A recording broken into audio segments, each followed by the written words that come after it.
Bueno, buenas tardes. Lamentablemente no hemos podido dar la clase en tiempo real por los problemas que ustedes vieron que ocurrieron. Así que vamos a hacer esta clase grabada y la voy a subir lo antes posible a YouTube, así ustedes pueden acceder al contenido. Antes que me olviden, igualmente en la página del PETCO, ahí al lado de la bolilla que tengo que dar hoy yo, que son los menores de edad, subí un material que puede llegar a ser muy útil. Es un cuadro sinóptico donde figuran detalladamente todos los actos que los menores de edad, de acuerdo justamente a la edad que tenga, pueden ir realizando. Bueno, empecemos con la clase entonces. En todas las historias del derecho, desde el derecho romano, saben ustedes que los menores de edad han tenido diferentes clasificaciones. Acuérdense de los infantia mayores, de los puberis, bueno, y todas esas clasificaciones que tanto en el derecho romano y todas las legislaciones que abrevaron dentro del derecho romano fueron tomando las diferentes clasificaciones de los menores. En general podemos decir que se han utilizado dos sistemas, un sistema rígido y un sistema flexible. El sistema rígido es el que establece determinadas edades a partir de las cuales los menores pueden realizar determinados actos jurídicos o tomar determinadas decisiones. Y otro es un sistema flexible donde cada acto en particular se evalúa si el menor de edad tiene la suficiente madurez, experiencia y comprensión para poder realizar ese acto o tomar esa decisión. Nosotros hemos tomado, a partir del cambio del Código Civil y Comercial, un sistema mixto. ¿Por qué? El sistema anterior, el del Código de Vélez, tenía un sistema rígido. Ustedes recuerdan que la categoría de los menores eran menores impúberes antes de los 14 años, menores adultos a partir de los 14 años y hasta la mayoría de edad. Ahora la clasificación es diferente. Ustedes ya saben que estamos hablando de niños, niñas y adolescentes. Bien, niñas y niños, que es a partir de 13 años para abajo. O sea, de 0 a 13 estamos hablando de niños y niñas. Y de 13 a 18 estamos hablando de adolescentes.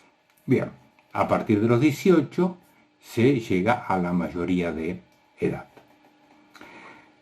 Si bien esta clasificación parece ser una clasificación con un sistema rígido, porque tenemos límites de edad, como les acabo de decir, no es tan así. ¿Por qué? Porque se establece que debe conjugarse esto con la maduración que tenga el menor de edad, la comprensión que tenga el menor de edad sobre determinados actos o determinadas decisiones para completar esta, que sea viable y posible que el menor obviamente tome válidamente esas decisiones. Entonces, como ven ustedes, ¿por qué hablamos de un sistema mixto? Porque se mezclan ambos requisitos, el requisito de la edad y el requisito de la madurez o comprensión del menor sobre el acto o la decisión que debe tomar. Bien.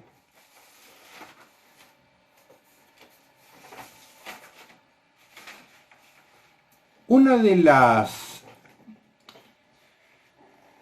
grandes diferencias que ustedes también habrán notado con respecto al anterior código es que el código de Vélez tenía una clasificación muy estricta. Hablamos, esto ya ustedes creo que lo saben. Cuando hablamos de capacidad de derecho, estamos hablando de la posibilidad de adquirir el derecho. Cuando hablamos de capacidad de ejercicio, es la posibilidad de ejercer ese derecho. Antes, en el Código de Vélez, se hablaba de incapaces de derecho e incapaces de hecho. Y a su vez, los incapaces de hecho eran relativos y absolutos. Bien, ahora esa clasificación ha variado. Obviamente que tenemos los incapaces de derecho, que son la excepción, y que la regla es la capacidad de derecho.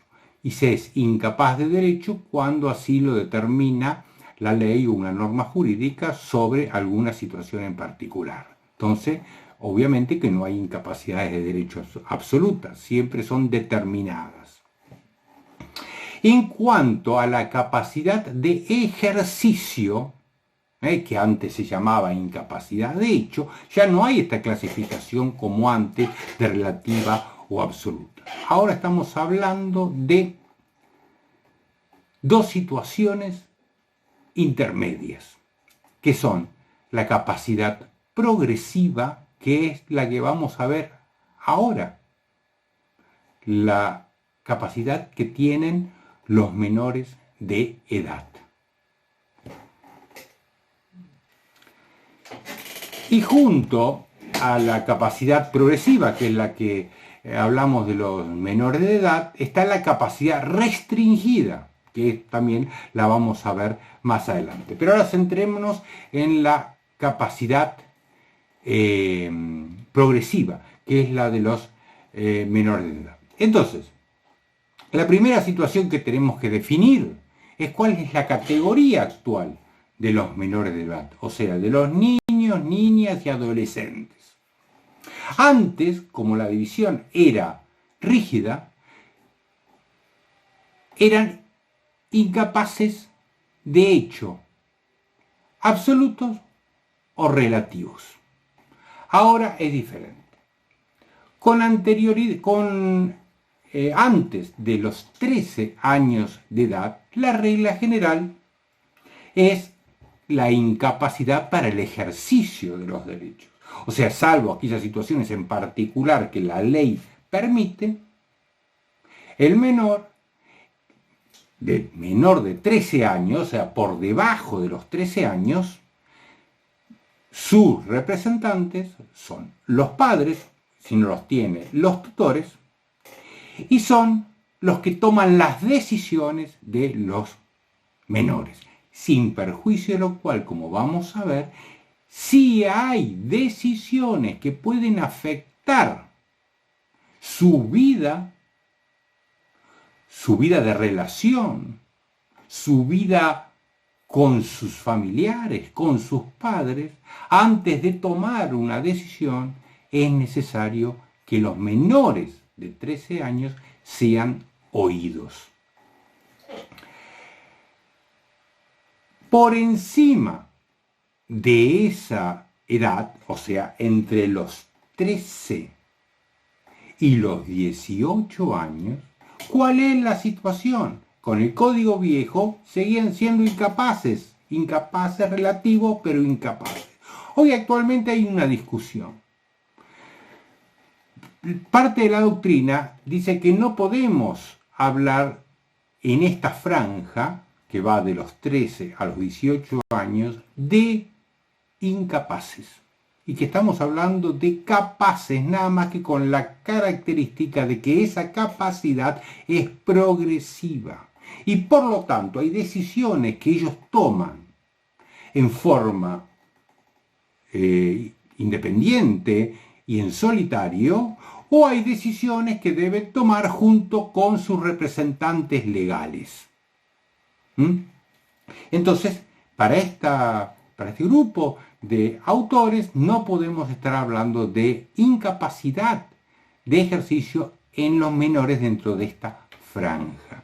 Para otros autores dicen, no, siguen siendo incapaces y tienen capacidad para determinados actos que la ley les permite. Esta es la gran discusión. Pero bueno, es preferible a esta altura de los acontecimientos y cómo va evolucionando la jurisprudencia, hablar de capacidad progresiva. Es preferible hablar de capacidad progresiva que de incapacidad en la franja que va entre los 13 y los 18 años. Y dentro de los 13 y los 18 años hay otra franja que va de los 16 a los 18, que el mismo código habla de menores adultos.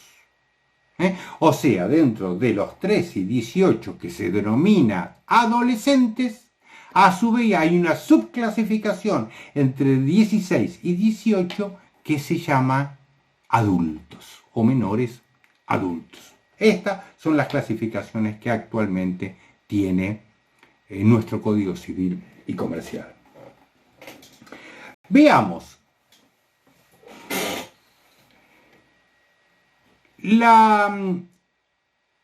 Los menores de 13 años están bajo el cuidado de los padres, bajo la representación legal de los padres, y ustedes saben que en cuanto a su responsabilidad por los actos que realicen,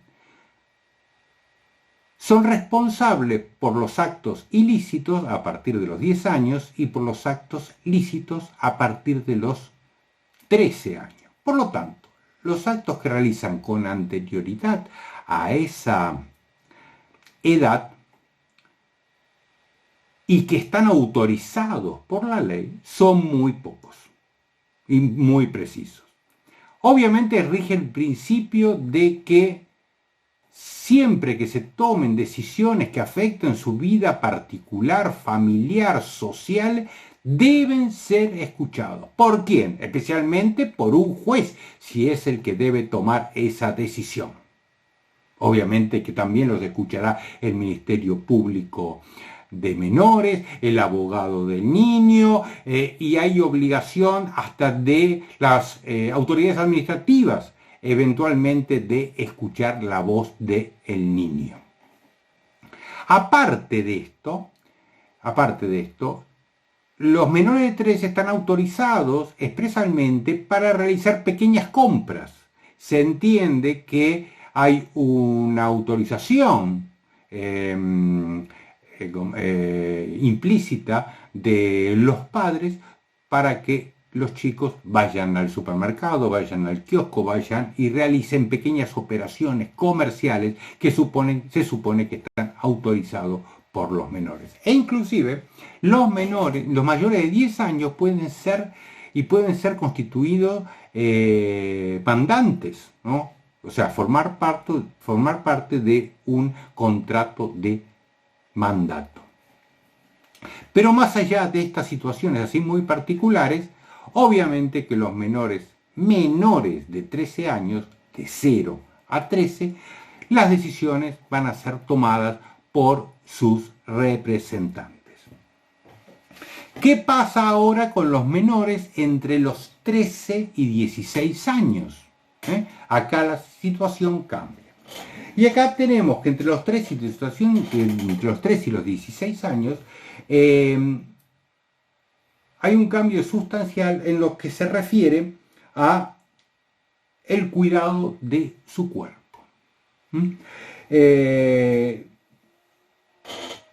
Los menores de 13 a 16 años tienen aptitud para decidir por sí respecto de todos aquellos actos que no resulten invasivos, o sea, todas aquellas decisiones sobre su cuerpo que no resulten invasivos. Bien, ustedes me dirán, ¿cuáles son aquellos actos que deben considerarse invasivos o no invasivos? Bien, el código no lo establece, por lo tanto, sea una actividad jurisprudencial, o sea, son los jueces los que habrán, a través de sus sentencias, van a ir diciendo cuáles son aquellos actos que se consideran invasivos o no invasivos.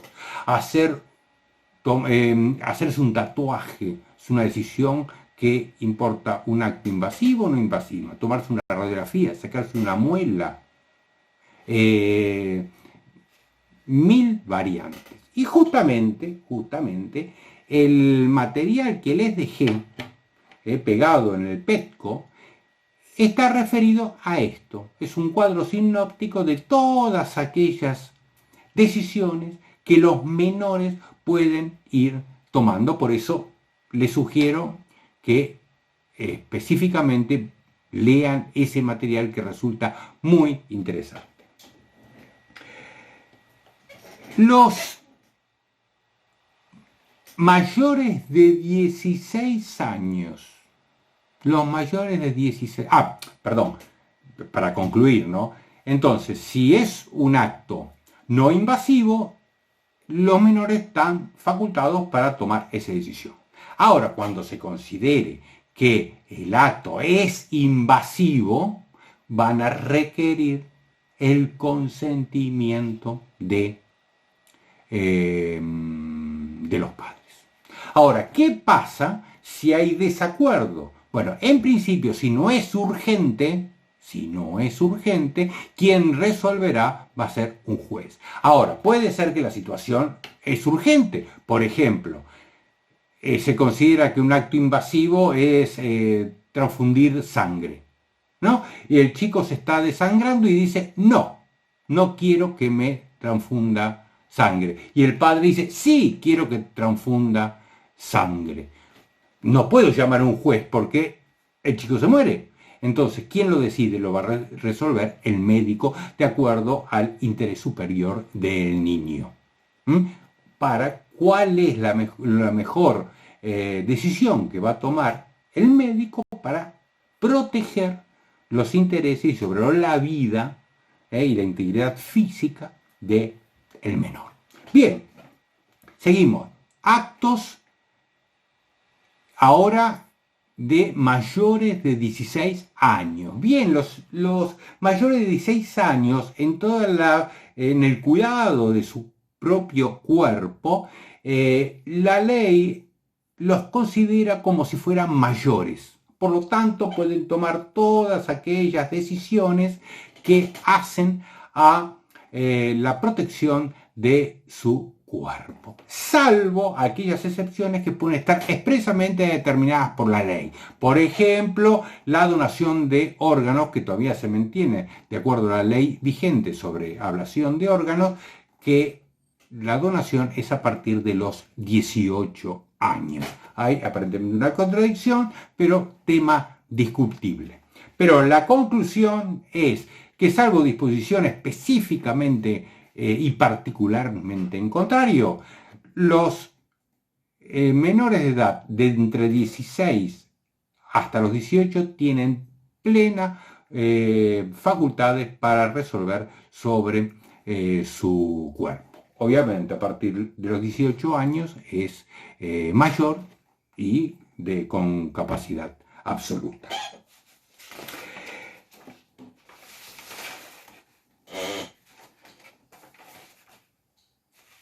En lo que se refiere a la responsabilidad que tienen los menores, la responsabilidad contractual que tienen los menores, ya les comenté que la capacidad, o sea, la responsabilidad por los actos ilícitos a partir de los 10 años y de los actos lícitos a partir de los 13 años.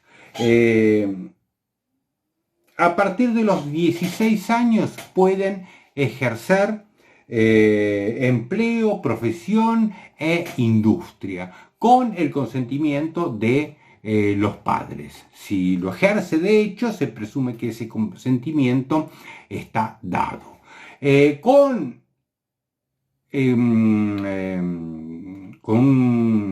una edad menor a los 16 años, en principio no está autorizado que el menor pueda trabajar. Se quiere evitar el trabajo de los menores de edad y solamente se autoriza en aquellas empresas familiares donde el menor presta en tiempos muy cortos, en horario muy reducido, una ayuda a una sociedad o una empresa familiar de trabajo. Y obviamente que debe estar autorizado por la autoridad de aplicación. En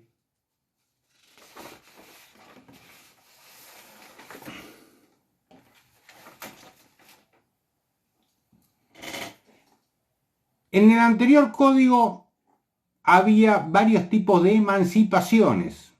Ahora ha quedado reducido solamente a una sola, que es la emancipación por matrimonio.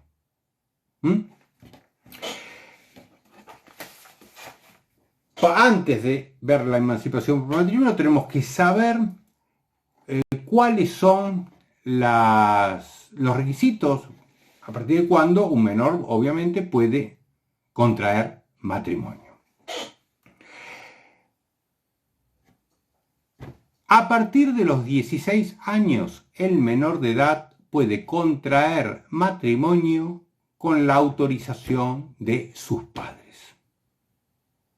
Y en caso de existir controversia entre lo que quiere el menor y los padres, lo resolverá el juez. Con anterioridad a esa edad, o sea, con anterioridad a los 16 años, en caso de que los menores quieran contraer matrimonio, requieren la venia judicial. O sea, requieren la autorización expresa del juez. ¿Qué pasa con su situación legal a partir de que contraen válidamente matrimonio? Se dice que son emancipados o están emancipados. Y esto significa que, salvo algunas situaciones particulares que vamos a ver, tienen las mismas facultades y los mismos derechos que el mayor de edad.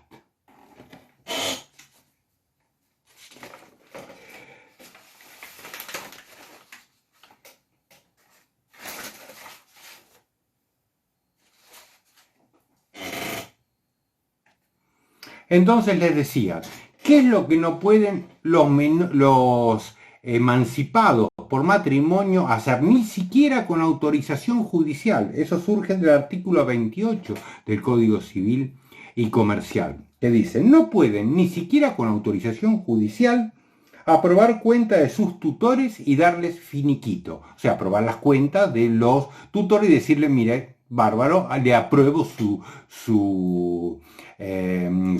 las cuentas que, o sea, toda la administración que realizó durante el tiempo en que yo fui menor de mis bienes. Hacer donaciones de bienes que hubieran recibido a título gratuito. No pueden donar los bienes que han recibido a título gratuito. Y tampoco pueden afianzar obligaciones, o sea, salir como garantías de determinadas obligaciones.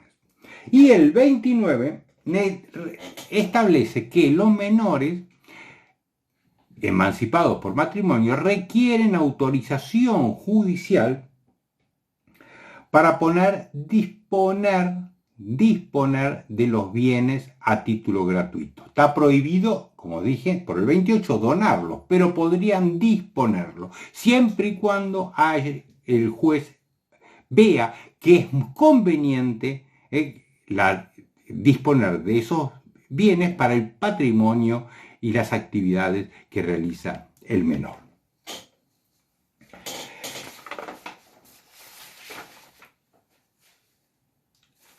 Los menores también pueden tener título habilitante.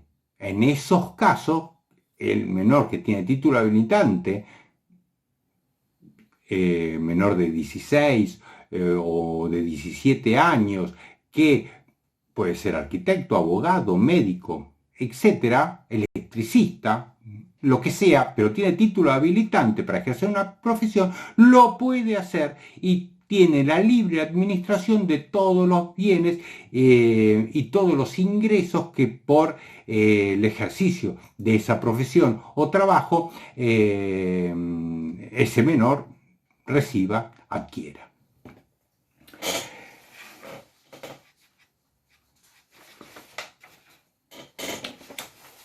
Por último, para ir redondeando y no hacer tan largo esta clase, ustedes la van a poder sin ningún problema estudiar por cualquiera de los libros que texto que le hemos mencionado. Siempre acuérdense que en todos los procesos judiciales en que hay menores involucrados, siempre debe actuar el Ministerio Público Pupilar, o sea, un asesor o asesora de menores que vela por los intereses del niño. Pero no solamente eso, además se ha agregado algo nuevo y novedoso, que es el llamado abogado del niño. ¿Y esto qué es? Es un abogado, una persona que va a representar y velar los intereses del niño.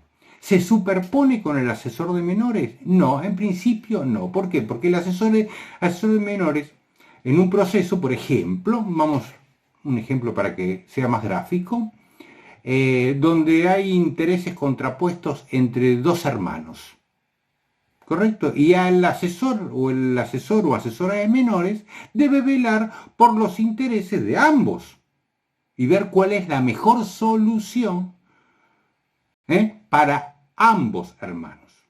En cambio, el abogado del niño, cada hermano va a tener un abogado del niño. Y ese abogado del niño va a trabajar para beneficiar y cuidar los intereses particulares de cada uno de esos niños. Entonces, como ven, acá las funciones son diferentes. Es como un abogado de confianza y que va a tratar de obtener los mejores resultados para su cliente. Un niño, el otro niño. En cambio, el asesor de menores o asesora de menores tiene que velar por los intereses de ambos.